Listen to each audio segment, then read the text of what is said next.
ایک صحابیہ نے اپنی بیٹی کی شادی کی تو دلہن کے لیے عطر نہیں تھا، تو وہ حضور کے پاس آئیں، عرض کی مجھے اپنا پسینہ عطا فرما دے۔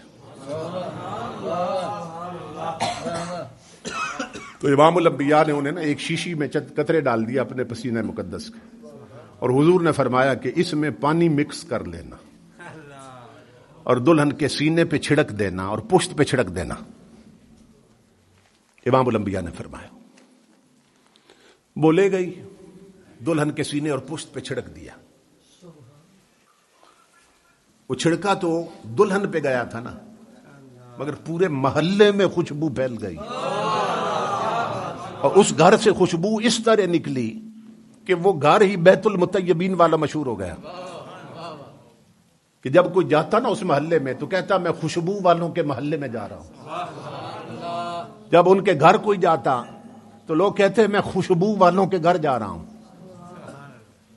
تو وہ دلہن، خوشبخت دلہن، وہ بچی جسے حضور کے پسینے کے قطرے ملے تھے، وہ پھر اپنے سسرال گئی، اس کو آگے اللہ نے اولاد دی۔ امام جلال الدین سیوطی کا دور آ گیا، کئی صدیاں گزر چکی تھی، اور یہ سیوطی وہ ہیں جنہیں 75 بار جاگتے ہوئے حضور کا دیدار نصیب ہوا۔ سمجھ رہے ہیں؟ امام سیوطی کو کسی نے خبر دی کہ وہ جو دلہن تھی نا جس کو پسینے کے قطرے نصیب ہوئے تھے، اس کی نسل میں سے کچھ لوگ آپ کے علاقے کے قریب ایک گاؤں میں آباد ہوئے ہیں، اس دلہن کی نسل میں سے۔ تو آپ فرماتے ہیں میں نے سوچا کئی صدیاں جو گزر چکی تھی، چلو ان بچوں کی زیارت کر لیں کہ اوپر جا کر کئی پشتوں کے بعد جن کی ماں کو حضور کے پسینے کے قطرے ملے تھے، ان کے نسل میں اوپر قطرے ملے تھے، تو چلو میں ان کی زیارت کر لوں کہ یہ وہ خاندان ہے۔ سیوطی کہتے ہیں کئی صدیاں گزر چکی تھی، جب میں ان بچوں سے ملا تو اللہ کی عزت کی قسم آج بھی ان کے جسم سے پسینہ مصطفیٰ کی خوشبو آ رہی تھی۔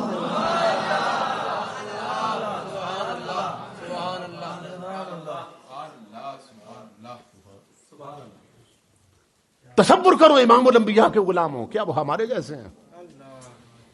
تو جس قوم کو ایسا رسول مل جائے، جس قوم کو ایسا نبی مل جائے، ایسا راہبر مل جائے کہ جو حسن میں بھی کامل ہو اور اپنی شریعت میں بھی کامل ہو، اسلام ایک کمپلیٹ کوڈ آف لائف، ایک مکمل ضابطہ ہے، اور پھر لوگ دوسرے لوگوں کی کاپی کریں، دوسرے لوگوں کی نقل کریں، تو اس سے بڑھ کے بد نصیبی کیا ہے؟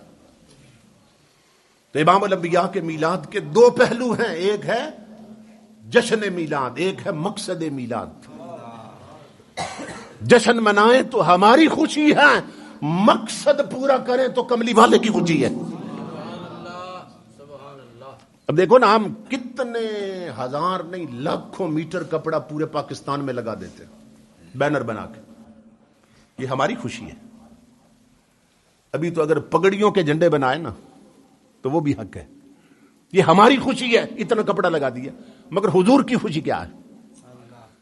سنو خدا کے لیے، لاکھوں میٹر کپڑا لگا دیا، یہ ہماری خوشی ہے، لیکن گھر سے اگر جوان بیٹی کو نکالتے وقت صرف 2 میٹر کپڑے کا پردہ کروا دیتا تو حضور کی خوشی تھی۔ یعنی پردے کی طرف تو توجہ نہیں ہے۔ میں حیران ہوتا ہوں، بعض بچیاں جب جا رہی ہوتی ہیں تو حیرت ہوتی ہے کہ جس گھر سے یہ نکلی اس گھر میں مرد کوئی نہیں تھا کہ جو انہیں منع کرتا کہ اس طرح کے کپڑے تو گھر میں نہیں پہنے جا سکتے، تم بازار میں پہن کے پھر رہی ہو۔ حضور کتنے پریشان ہیں امت کے اس حال سے۔ کسی نے بڑی غضب کی بات کی ہے، وہ کہتا ہے میرے غم گسار، کسی غم گسار کی محنتوں کا عجیب میں نے صلہ دیا۔